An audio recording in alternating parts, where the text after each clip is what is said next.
Hi everyone, Landon here, and today I'm going to be going through the Book of Fables on The Wolf Among Us. I've never seen anyone do this, and I'm not 100% sure what it is, so I decided to look through it. Alright, so here's all the fables that I've unlocked, just these ones. So I'll just start from the beginning. So here's Bigby. Bigby Wolf, Fabletown Sheriff. The re-owned Big Bad Wolf. He's known for tormenting pigs and girls in red hoods, but is trying to put the dark days behind him. Bigby now acts as Fabletown Sheriff and remains in his human form mostly. However, due to his rough past, the citizens of Fabletown are slow to trust him. Bigby is determined to show that he is truly changed, but some instincts are just too hard to control. Alright, here's Snow White, Assistant Deputy Mayor. Snow White may seem cold, but this stems from her life of mistreatment and abuse back in the homeland. After escaping assault and imprisonment, not to mention an attempt on her life, she married Prince Charming. It wasn't long before Snow discovered that Charming cheated on her with her estranged sister, Rose Red. And I have a hair in my mouth, and it feels disgusting. And divorced him after the Exodus. Snow focused her attention on setting up a safe haven for Fables in the New World. She now serves assistant as deputy mayor of Fabletown. The Woodsman. Fallen hero. The Woodsman is one of the few men who went toe-to-toe with Bigby, and as Black Forest days and lived to tell the tale. In an attempt to save Little Red Riding Hood, he split the Great Wolf's belly open with his axe, filled him full of rocks, and threw the beast into a river. To his dismay, his popularity faded. Even his name is forgotten, and he is only known as the Woodsman. Faith, Donkey Skin Girl. Faith, otherwise known as Donkey Skin Girl, made it through the exodus from the magical homelands with the clothes on her back, her husband, and nothing else. She was once a beautiful princess, happily married to Prince Lars of a neighboring kingdom. Her life should have had a happy ending, but the mundane city of New York wasn't kind to her, or her marriage. With no money, Faith found herself turning tricks to make the rent for a cheap apartment on the outskirts of Fabletown. She had a difficult life, but she did what she could to survive in an unfamiliar world. Beauty, caring wife.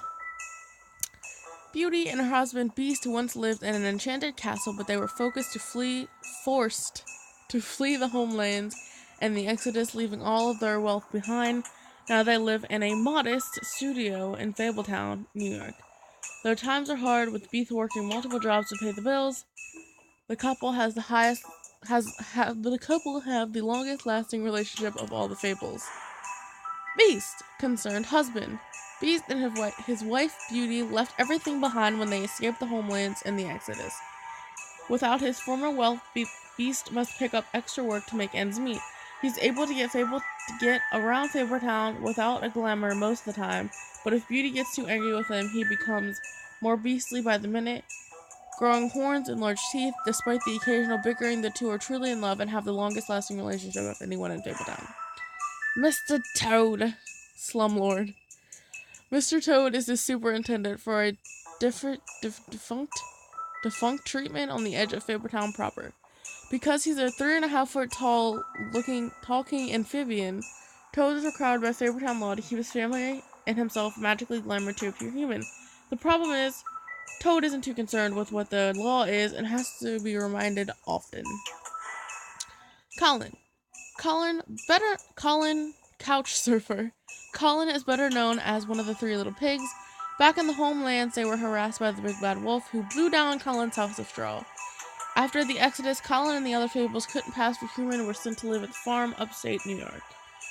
Unable to stand such as a boring life, Colin constantly makes trips down to Fabletown to bother Bigby. He's always caught and sent back to the farm, but he doesn't let that stop him. Oh god. Ichabod Crane, Deputy Mayor of Fabletown. Hailing from the haunted town of Sleepy Hollow, Ichabod Crane has been deputy of mayor has been deputy mayor of Fabletown for nearly 115 years. Crane is a bundle of nerves and takes his job very seriously. Though that doesn't mean he always does it well. As one of Fabletown's elite, Crane is often blind to the troubles of the less well-off citizens. Overall, Crane is an authorian, cowardly, and is always hiding something. Buffkin, Fabletown librarian. Buffkin, the talking winged monkey from the land of Oz. Now, as Fabletown's librarian, he spends his time reading and stealing the deputy mayor's booze. He's prone to mischief, so when something goes wrong, he assumes he'll receive the lion's share of the blame. He's helpful when he wants to be, but most of the time he'd rather be drinking. Someone would have fired him a long time ago, but he's the only one who can still make sense of the filing system. Fabletown. Fabletown is a community home of the Fables. Sorry, I keep forgetting to read that part. Fabletown is a community located in Bulford Street in Manhattan's Upper West Side. The regular people, or Mundies, two regular people, or Mundies, it appears to be an ordinary New York neighborhood, but it's really the home of fables from many worlds, and within the business office at the Woodlands lies a massive cavern, a vast library, and hundreds of magical items of immense power.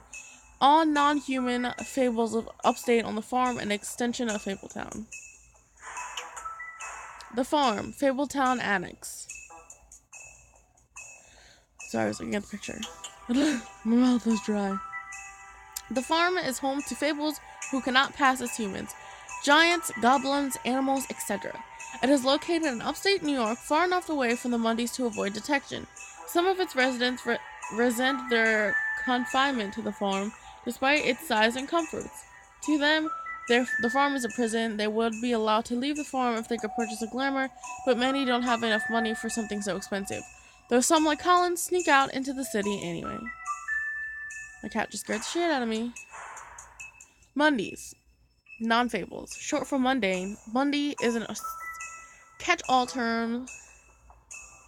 What is she doing? Callie. Who is this?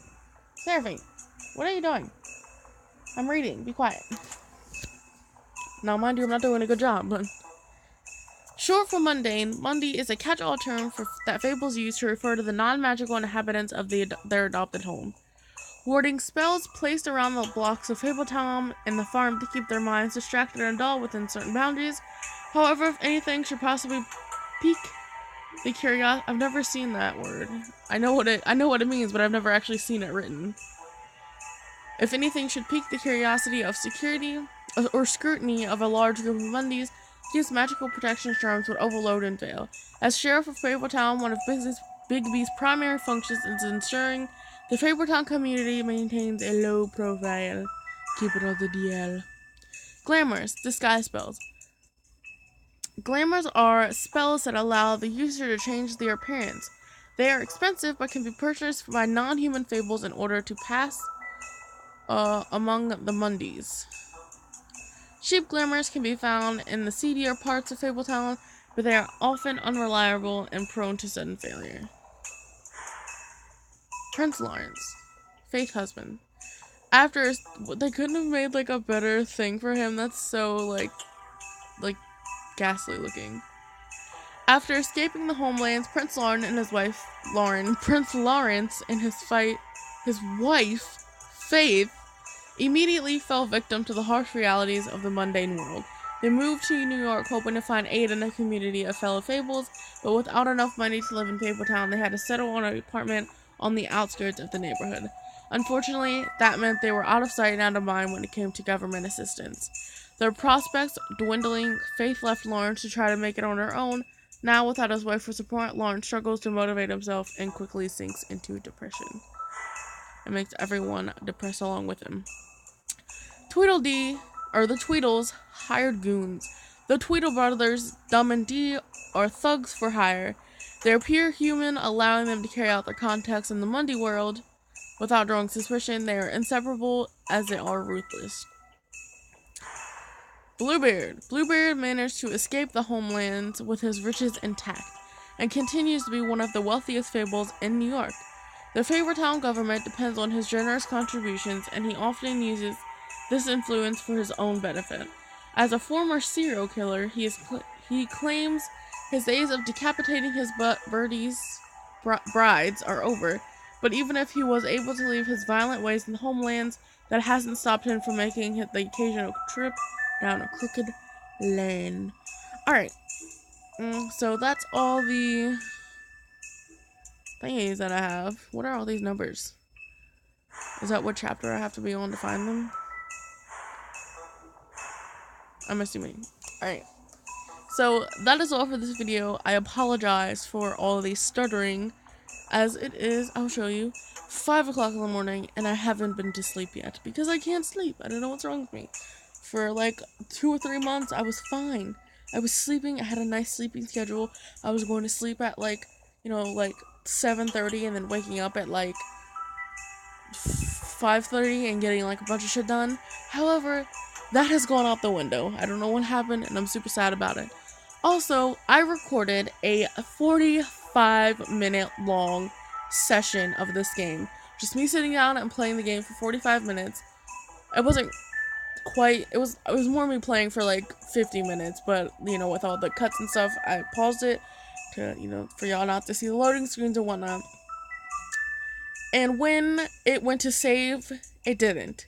Because I recorded that session, stopped it, and then recorded another session right after it because of where it ended. So I didn't want the video to be too long, and I was gonna upload them at the same time like I did with the last 2 episodes.